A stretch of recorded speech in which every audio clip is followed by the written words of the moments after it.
حاضرین جمعہ، دینی ملی بھائیوں، بزرگوں اور دوستوں، یہ ایام جن سے ہم گزر رہے ہیں یہ دنیا کے سب سے قیمتی، سب سے بہترین، پاکیزہ اور سب سے افضل ترین ایام ہیں، جن کے اندر نیک عمل کرنا اللہ رب العالمین کو انتہائی محبوب ہے۔ یہ حج کے ایام، یہ حج کے مواسم۔ اسی مناسبت سے آج کے خطبہ جمعہ کا عنوان ہے حجۃ الوداع کا پیغام امت مسلمہ کے نام۔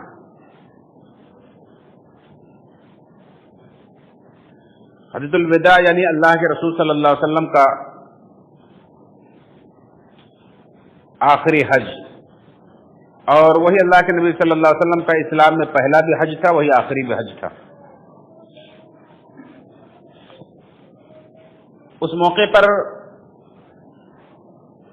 آپ تصور کیجئے کہ ساری کائنات کے امام، رحمت للعالمین، امام الانبیاء، خاتم النبیین، جنہیں اللہ رب العالمین نے سارے جہان کے لیے آخری نبی، آخری رسول بنا کر بھیجا، اور جن کے اوپر نبوت الرسالت کا سلسلہ ختم فرما دیا تھا، قیامت تک کے لیے ایک مکمل دین جنہیں امت کو دے کر کے جانا تھا، زندگی کی مکمل رہنمائی جنہیں عطا کر کے جانا تھا،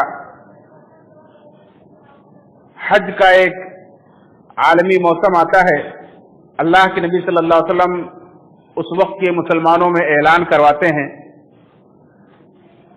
سن 10 ہجری کا موقع ہے، اللہ کے نبی صلی اللہ علیہ وسلم کی طرف سے اعلان کروایا جاتا ہے کہ اللہ کے نبی صلی اللہ علیہ وسلم حج کو جانے والے ہیں۔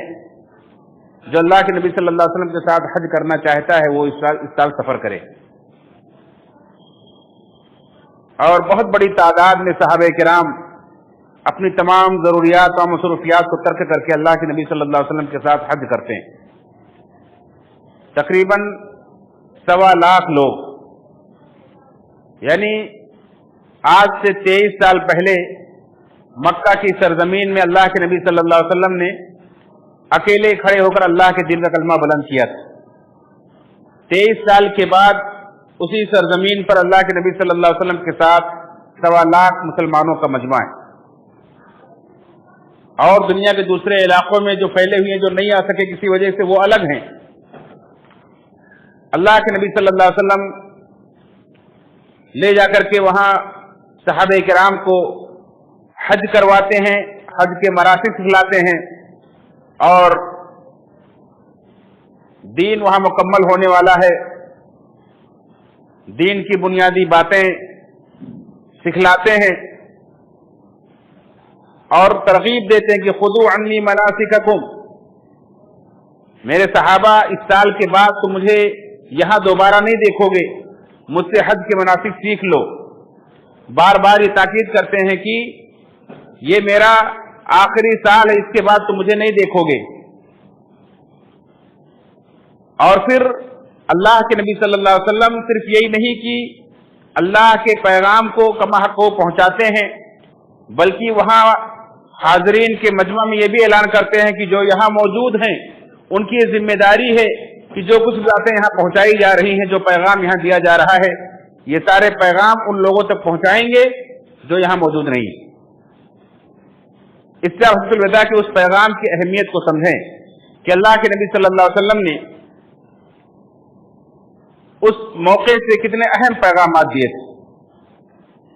آج ایک چھوٹا سا لیڈر کوئی آخری بات، آخری پیغام یا اپنی صدارت سے، اپنی وزارت سے جب استعفیٰ دیتا ہے یا ریٹائر ہوتا ہے، آخری کچھ بات کہتا ہے تو اسے کس قدر اہمیت دی جاتی ہے اور نوٹ کر لیا جاتا ہے، تو تاریخ کا حصہ بن جاتا ہے۔ اللہ کے نبی صلی اللہ علیہ وسلم اس کائنات کے اللہ کی طرف سے بھیجے ہوئے آخری پیغمبر ہیں، اور جن کے اوپر پوری کائنات کی رہنمائی کے لیے ایک مکمل دین نازل کیا گیا ہے، جسے اللہ رب العالمین نے قیامت تک کے لیے اپنی حفاظت میں لیا ہے، اور جن پر یہ ذمہ داری سونپی ہے کہ یا ایھا الرسول بلغ ما انزل الیک من ربک، اے رسول جو کچھ تمہارے رب کی طرف سے تم پر نازل کیا گیا اسے لوگوں تک پہنچائیے۔ وَإِن لَّمْ تَفْعَلْ فَمَا بَلَّغْتَ رِسَالَتَهُ، اور اگر آپ نے ایسا نہیں کیا تو آپ نے اللہ کی رسالت کا حق ادا نہیں کیا، آپ نے اللہ کے پیغام کو نہیں پہنچایا۔ کس قدر ذمہ داری کا احساس دلایا گیا ہے۔ اور اسی موقع پر اللہ رب العالمین نے اس بات کا اعلان بھی کیا ہے، اليوم اکملت لکم دینکم واتممت علیکم نعمتی ورضیت لکم الاسلام دینا، کہ آج کے دن میں نے تمہارے اوپر تمہارے دین کو مکمل کر دیا، تم پر اپنی نعمت تمام کر دی، اور بطور دین کے اسلام سے میں تم سے راضی ہو گیا، تمہارے لیے بطور دین کے اسلام سے میں راضی ہوں۔ اللہ رب العالمین کے نزدیک دین صرف اسلام ہی ہے، اللہ کے سوا اللہ اسلام کے سوا کسی اور دین سے راضی اور خوش نہیں ہے۔ اس لیے اللہ رب العالمین نے قرآن کریم کے اندر دو ٹوک انداز میں اعلان کر دیا ہے کہ اللہ کے پاس جو بھی اسلام کے سوا کوئی اور دین لے کر آئے گا وہ کامیاب نہیں ہوگا۔ وَمَن يَبْتَغِ غَيْرَ الْإِسْلَامِ دِينًا فَلَن يُقْبَلَ مِنْهُ، اسلام کے سوا کوئی اور دین اللہ کے پاس کوئی لے کر کے جاتا ہے، کسی اور دین پر یہاں دنیا سے مر کر کے اللہ کے پاس جائے گا، فَلَن يُقْبَلَ مِنْهُ، تو ہرگز اسے قبول نہیں کیا جائے گا۔ وَهُوَ فِي الْآخِرَةِ مِنَ الْخَاسِرِينَ، اور آخرت میں وہ نقصان اٹھانے والوں میں سے ہوگا، خسارہ اٹھانے والوں میں سے ہوگا، جہنم والوں میں سے ہوگا۔ یہ کتنا دو ٹوک انداز میں اعلان کیا گیا ہے، اس سے آپ دین اسلام کے اس پیغام کو سمجھیں، اس کی حقیقت کو، اس کی اہمیت کو جانیں۔ اس موقع سے اللہ کے نبی صلی اللہ علیہ وسلم نے بہت سارے خطبات دیے، عرفات کے میدان میں، مینا کے میدان میں، مختلف مواقع سے اللہ کے نبی صلی اللہ علیہ وسلم نے لوگوں کو خطاب کیا، لوگوں کو نصیحتیں کی اور بار بار تاکید کی کہ اسے لوگوں تک پہنچانا۔ چنانچہ عبداللہ بن عمر رضی اللہ عنہ بیان فرماتے ہیں کہ ہم نبی کریم صلی اللہ علیہ وسلم کی موجودگی میں حجۃ الوداع کے بارے میں گفتگو کیا کرتے تھے، حجۃ الوداع کے متعلق گفتگو کیا کرتے، لیکن ہمیں نہیں پتا تھا کہ حجۃ الوداع کیا ہے۔ کہتے مجھے پتا نہیں تھا کہ حجۃ الوداع کیا ہے، اس کا مطلب کیا ہے۔ اسی دوران اللہ کے نبی صلی اللہ علیہ وسلم نے حجۃ الوداع کے دوران اللہ کی حمد و ثنا کی اور پھر خطبہ دیا، اور اس خطبے میں اللہ کے نبی صلی اللہ علیہ وسلم نے دجال کا بھی ذکر کیا، اور دجال کے تعلق سے آپ جانتے ہیں کہ یہ اس کائنات کا سب سے بڑا فتنہ ہے۔ جب سے دنیا بنی ہے قیامت تک آنے والے جتنے بھی فتنے رونما ہوئے ہیں، جتنے آگے ہوں گے، ان تمام فتنوں میں سب سے بڑا فتنہ دجال کا ہے۔ اللہ کے نبی صلی اللہ علیہ وسلم نے دجال کے فتنے کا تذکرہ کیا اور خوب مبالغہ کیا، یعنی خوب اسے بڑھا چڑھا کر کے، اور خوب اللہ کے نبی صلی اللہ علیہ وسلم نے اسے بڑھا کر کے لوگوں کو دکھایا، پیش کیا، سمجھایا، اور کیا کہا، کیا پیغام دیا، کہا دیکھو ما بعث اللہ من نبی الا انذر امتہ، اللہ نے جتنے بھی نبی بھیجے ہر نبی نے اپنی امت کو دجال کے فتنے سے ڈرایا ہے۔ اور آپ نے کہا کہ انذر نوح والنبیون من بعدہ، نوح علیہ السلام نے بھی جو اس کائنات کے پہلے رسول ہیں انہوں نے بھی اپنی امت کو ڈرایا ہے، اور ان کے بعد جتنے رسول آئے سب نے اپنی امت کو ڈرایا ہے دجال کے فتنے سے۔ یعنی اللہ رب العالمین سے ہٹانے کے لیے، اللہ رب العالمین کے دین سے ہٹانے کے لیے، لوگوں کو راہ راست سے، صراط مستقیم سے ہٹانے کے لیے جتنے فتنے ہوئے ہیں ان میں سب سے بڑا فتنہ دجال کا فتنہ ہے۔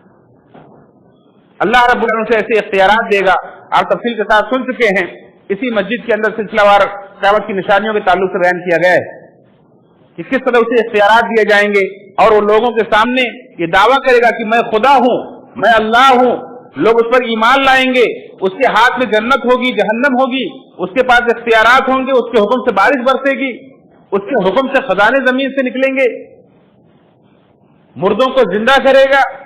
یہ ساری چیزیں رونما ہوں گی، کیوں؟ تاکہ لوگوں کو اللہ کے دین سے ہٹایا جائے۔ اور فتنے جو رونما ہوتے ہیں اس کا مقصد یہی ہوتا ہے کہ لوگوں کو صراط مستقیم سے ہٹا دیا جائے۔ جو کمزور ایمان والے ہوتے ہیں، جو دین کے صحیح علم سے نابلد ہوتے ہیں، وہ فتنوں کا شکار ہو جاتے ہیں۔ اس لیے انبیاء کے سچے متبعین اور پیروکار ہمیشہ ہر دور میں جو سچے علماء ہیں وہ لوگوں کو فتنوں سے آگاہ کرتے رہتے ہیں کہ دیکھو اللہ کے دین پر قائم رہو، فتنوں کا شکار نہ ہو، راہ راست سے نہ بھٹکو، ادھر ادھر نہ دیکھو۔ تو نوح علیہ السلام نے بھی، اور نوح علیہ السلام کے بعد جتنے انبیاء آئے سب نے دجال کے فتنے سے اپنی امت کو ڈرایا ہے، اور آپ نے فرمایا وَإِنَّهُ يَخْرُجُ فِيكُمْ، لیکن یہ دجال تمہارے اندر نکلے گا، یعنی اس امت کے اندر اس کا خروج ہوگا۔ اور آپ نے ایسی نشانی بتلائی، فرمایا کہ دیکھو اس کی جو باتیں اب تک پوشیدہ تھی اب پوشیدہ نہیں رہنی چاہیے۔ وہ کیا ہے کہ دجال کانا ہوگا، اور تمہارا رب کانا نہیں ہے. اللہ رب العالمین ہر عیب سے پاک ہے. اللہ رب العالمین کے پاس کوئی عیب نہیں ہے. لیکن دجال جو ہوگا وَإِنَّهُ أَعْوَرُ عَيْنِ الْيُمْنَى, اس کی داہنی آنکھ کانی ہوگی. کس طرح سے ہوگی؟ کانا عَيْنُهُ عِنَبَةٌ صَافِيَةٌ, اس کی آنکھ گویا کی ابھری ہوئی انگور کی طرح ہوگی. یہ صحیح بخاری کی حدیث نمبر 2402.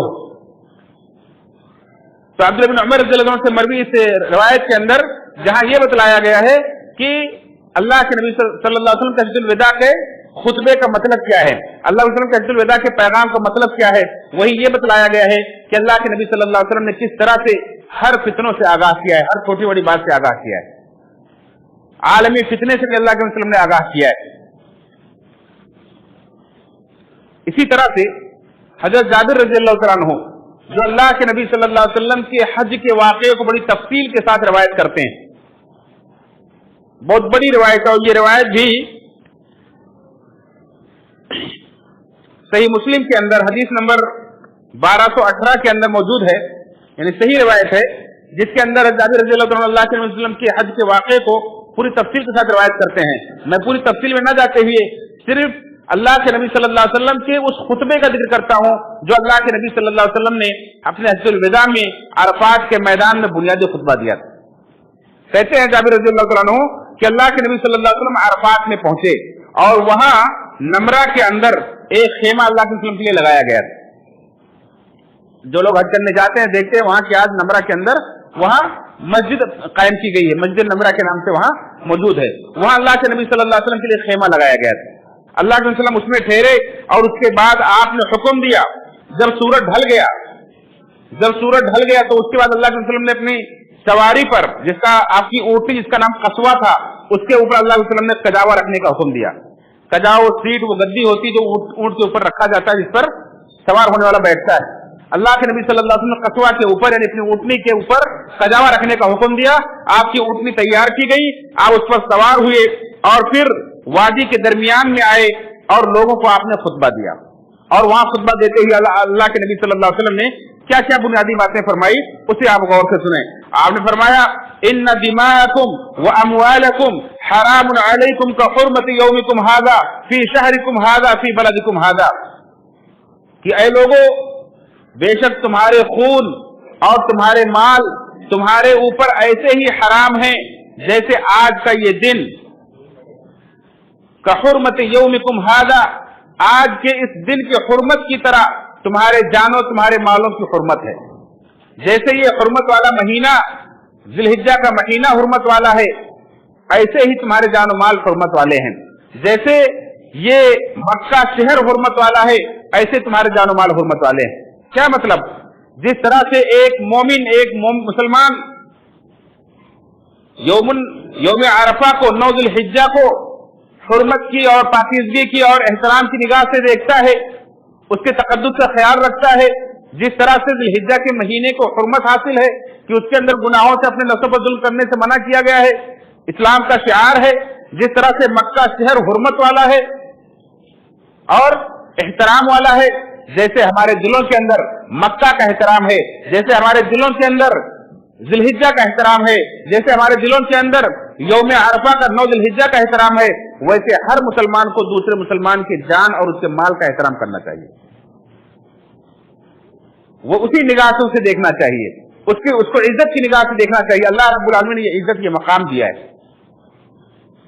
اسی طرح سے اللہ کے نبی صلی اللہ علیہ وسلم فرمایا کہ الا کل شیء من امر الجاہلیت تحت قدمی موضوع. آپ نے کہا کہ زمانے جاہلیت کی جتنی بھی چیزیں تھی, جتنے رسم و رواج تھے, جتنے معاملات تھے, سب آج میرے دونوں قدموں کے نیچے رونپ دیے گئے, ختم کر دیے گئے. یعنی ان کی کوئی حیثیت نہیں. دین اسلام مکمل دین تمہیں اللہ نے دیا ہے, یہ تمہیں زندگی گزارنے کے لیے کافی ہے. زمانے جاہلیت کی ساری چیزوں کو بھول جاؤ, سارے رسم و رواج کو چھوڑ دو, سارے معاملات کو چھوڑ دو. زمانے جاہلیت میں جس کا جو کچھ بھی آپس میں تھا, جو بھی معاملہ تھا, جو بھی ناراضگی تھی, دشمنی تھی, سب کچھ ختم کر دو. میں سب کچھ ختم کرتا ہوں. اللہ نے خود اپنی ذات سے اپنے گھر والوں سے ختم کیا. آپ نے فرمایا دماء الجاہلیت موضوعہ, زمانے جاہلیت کا خون بھی آج ختم کیا جاتا ہے. زمانے جاہلیت میں ایک دستور تھا کہ اگر کسی کے خاندان کا کسی آدمی نے کچھ خون کر دیا ہے تو اس کا بدلہ لیا جاتا تھا، پھر وہ خاندان والا اس سے بدلہ لیتا تھا، پھر وہ خاندان والا اس سے بدلہ لیتا تھا، یہ برسوں چلتے رہتے تھے، یعنی لڑائیاں ان سے ختم نہیں ہوتی تھی۔ اللہ کے نبی صلی اللہ علیہ وسلم نے فرمایا کہ میں اپنے خاندان کا خون سب سے پہلے معاف کرتا ہوں۔ وَإِنَّ أَوَّلَ دَمٍ أَضَعُ فِي مِن دِمَائِنَا دَمَ ابن ربيعة ابن حارث كان مسترجعا في بني سعد فقتله حذيل۔ میں اپنے خاندان کا خون جو ابن ربیعہ بن حارث کا تھا، یعنی ربیعہ بن حارث کے بیٹے کا، جو کہ دودھ پیتا بچہ تھا، قبیلے بنو سعد میں دودھ پی رہا تھا اور قبیلے حذیل نے اسے قتل کر دیا تھا، میں اس کا خون معاف کرتا ہوں، میں ختم کرتا ہوں، اس کا بدلہ نہیں لیا جائے گا۔ یہ زمانے جاہلیت میں چلتا آ رہا تھا، میں اسے ختم کرتا ہوں۔ اسی طرح سے زمانے جاہلیت کا سود بھی ختم کرتا ہوں، اور سب سے پہلا سود میں اپنے گھر سے ختم کرتا ہوں۔ عباس بن عبد المطلب، میرے چچا عباس عبد المطلب کا جو سود تھا میں اسے ختم کرتا ہوں۔ فإنه موضوع كله، سارے سود کو میں چھوڑتا ہوں۔ اور اللہ رب العالمین نے قرآن کریم کے اندر بھی یہی حکم دیا ہے کہ جب تم سود چھوڑ دو تو جو تمہارا اصل مال ہے وہی لے لو۔ زمانے جاہلیت میں لوگ 10,000 روپیہ کسی کو قرض دیے اور اس کے بعد اس پر پرسنٹیج کے حساب سے سود لگا دیتے تھے، آدمی سود بھرتے رہتا تھا یہاں تک کہ اصل رقم سے وہ زیادہ ہو جاتا تھا اور آدمی نہیں بھر پاتا تھا۔ اللہ کے رسول صلی اللہ علیہ وسلم نے فرمایا کہ اصل مال جو ہے وہ لے لو اور سود پورا کا پورا چھوڑ دو۔ اللہ رب العالمین نے یہی تعلیم دی ہے۔ تو اللہ کے نبی صلی اللہ علیہ وسلم نے اپنے خاندان سے، اپنے گھر کے سود کو پہلے ختم کیا، اور آپ نے اس کے بعد فرمایا فاتقوا اللہ فی النساء، عورتوں کے بارے میں اللہ سے ڈرو، عورتوں کے بارے میں اللہ سے ڈرو۔ فإنکم اخذتموہن بأمان اللہ، اس لیے کہ عورتوں کو تم نے اللہ کی امانت کے طور پر لیا ہے۔ ایک عورت جو اپنا گھر بار، اپنا خاندان سب کچھ چھوڑ کر آپ کے نام کے ساتھ جڑ جاتی ہے، یہ اللہ رب العالمین کی امانت کے طور پر آپ نے لیا ہے۔ اللہ کے کلمے کے ذریعے سے آپ نے اس کی شرمگاہ کو حلال کیا ہے۔ وہ ایک حرام چیز رہتی ہے، اللہ تعالیٰ کے کلمے کی وجہ سے، یعنی ایجاب و قبول کے ذریعے سے، خطبہ نکاح کے ذریعے سے اللہ تعالیٰ آپ کے لیے اسے حلال کر دیتا ہے۔ تو ان کے بارے میں، ان کے حقوق کے بارے میں اللہ سے ڈرتے رہنا، اور ان کے حقوق آپ نے بتلائے، مردوں کے عورتوں کے دونوں حقوق بتلائے کہ عورتوں کے اوپر کیا حقوق ہیں۔ وَلَكُمْ عَلَيْهِنَّ أَلَّا يُوَاطِئْنَ فُرُوشَكُمْ أَحَدًا تَكْرِهُونَهُ، کہ عورتوں کے اوپر تمہارا جو حق ہے وہ یہ ہے کہ تمہارے گھر میں، تمہارے بستر پر کسی ایسے شخص کو نہ بیٹھنے دیں جنہیں تم ناپسند کرتے ہو۔ یعنی عورت کے لیے جائز نہیں ہے، یہ کم سے کم حق اللہ نے بتلایا، اس سے بڑے بڑے حقوق اتنے زیادہ ہیں جن کی تفصیل کا یہاں موقع نہیں، آپ سنتے رہتے میاں بیوی کے حقوق کے تعلق سے خطبات میں کہ کتنے بڑے حقوق ہیں شوہر کے۔ آپ نے فرمایا کہ ایک عورت کے لیے جائز نہیں ہے کہ اپنے شوہر کے گھر میں، اس کے بستر پر کسی ایسے شخص کو بیٹھنے دے جسے شوہر ناپسند کرتا ہو۔ شوہر کو پسند نہیں ہے کہ میرے گھر میں فلاں شخص آئے، میرے کرسی پر آ کر بیٹھے، میرے بستر پر آ کر بیٹھے، تو عورت کو اجازت نہیں ہے، اسے جائز نہیں کہ اس کو آنے دے۔ اسی طرح آپ نے فرمایا کہ اگر وہ ایسا کرتی ہیں تو شوہر کو یہ حق حاصل ہے کہ اسے مار سکتا ہے، اپنی بیوی کے اوپر ہاتھ اٹھا سکتا ہے، اسے مار سکتا ہے۔ فَإِن فَعَلْنَ ذَلِكَ فَاضْرِبُوهُنَّ، اگر وہ ایسا کرتی ہیں، تمہارے حکم کے خلاف ورزی کرتی تو انہیں مارو، لیکن کیسا؟ غیر مبرحین، اتنی مارو کہ انہیں نصیحت ہو جائے لیکن داغ نہ پڑے۔ ہڈی پسلی توڑ دینا، جانوروں کی طرح پٹائی کرنا، یہ نہیں، نصیحت کے لیے، عبرت کے لیے، تادیب کے لیے، انہیں ادب سکھانے کے لیے انہیں مارو لیکن نشان نہ پڑے۔ وَلَهُنَّ عَلَيْكُمْ رِزْقُهُنَّ وَكِسْوَتُهُنَّ بِمَعْرُوفٍ، اور تمہارے اوپر عورتوں کا جو حق ہے وہ یہ ہے کہ معروف کے مطابق، دستور کے مطابق جو معاشرے میں چل رہا ہے ویسا ان کو کھلاؤ اور پلاؤ، ان کے کھانے کپڑے کا انتظام کرو۔ یہ شوہر کے اوپر بیوی کا حق ہے کہ معاشرے کے اندر جس طرح کے، جس لیول کے آپ کھاتے پیتے ہیں، جیسے کہ ایک صحابی نے پوچھا کہ میرے اوپر میری بیوی کا کیا حق ہے، آپ نے فرمایا اذا طعمت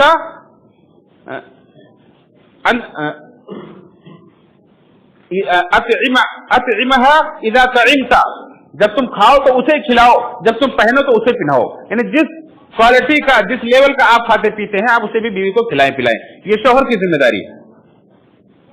اور اس کے بعد آپ نے فرمایا وَقَدْ تَرَكْتُ فِيكُمْ مَا لَن تَضِلُّوا بَعْدَهُ إِنِ اعْتَصَمْتُمْ بِهِ کتاب اللہ، کہا میں تمہارے درمیان ایسی چیز چھوڑ کے جا رہا ہوں کہ اگر تم اسے تھامے رہو گے تو تم کبھی گمراہ نہیں ہوگے۔ یہ حجۃ الوداع کا پیغام ہے